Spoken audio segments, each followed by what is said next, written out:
What a series of events. What's going on, guys? It's Ricky with Technical Solutions. And now that the market is closed, I just wanted to keep you guys up to date with what I've learned so far. So I am going to still be here in Hawaii until Wednesday.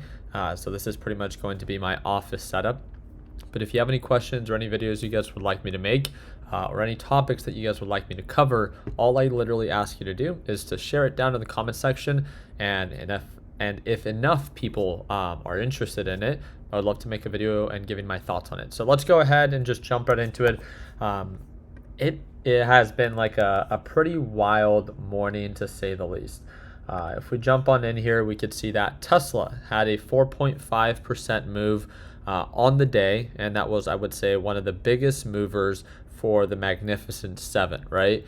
And this is following Tesla's move of last week, where it went from highs of 360 per share all the way down to lows of 273.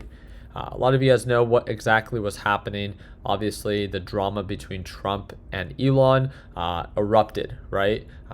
Elon pretty much calling Trump a pedophile because of his affiliation with Epstein, and then Trump taking personal digs on Elon and his companies and the removal of subsidies that he was going to have on Tesla.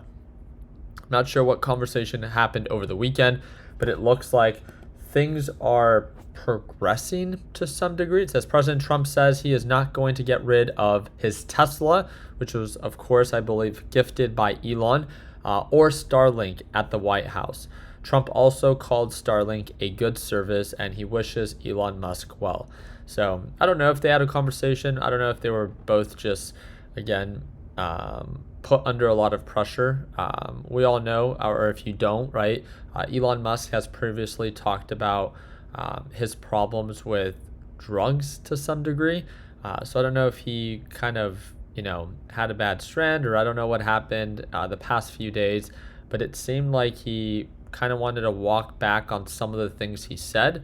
I don't want to say that he apologized, but at least he took down his post. Do I think that this is going to be all smooth sailing for Tesla? No. I mean, the only reason Tesla has been incredibly bullish was because of its affiliation with Trump. And although they might be cordial, I can't imagine Trump just completely throwing this under the rug and being best friends or buddies with Elon Musk once again. So it looks like it's a nice retracement, or a nice recovery from the original retracement, but we'll see. We'll see if Tesla continues to hold. I think market conditions really helped out Tesla today. So it is progress, and of course, again, it says breaking, Tesla stock surges over 5% as Trump says he is not getting rid of his Tesla. At the end of the day, of Trump getting rid of his Tesla, what substance or value does that actually bring to the market? Nothing. I just believe that it's more of like what it means, right? He's not specifically going to, I would say, target maybe Elon moving forward, but I would say that relationship, to me at least, and again, it's just my opinion, is no longer going to probably flourish, right? I feel like that's pretty safe to say. The other thing that I think is important to talk about is what's going on with China, right? So President Trump gives the U.S. green light to negotiate lifting tech export controls on China ahead of London talks. And to my understanding, they had a meeting for about 6 hours where finally the officials actually walked out. We haven't received a full update on what originally or what fully was agreed upon, but we do know that a conversation was had, and it lasted for about 6 hours. As I continue to learn more, I'll make sure that I do my part in keeping you guys up to date.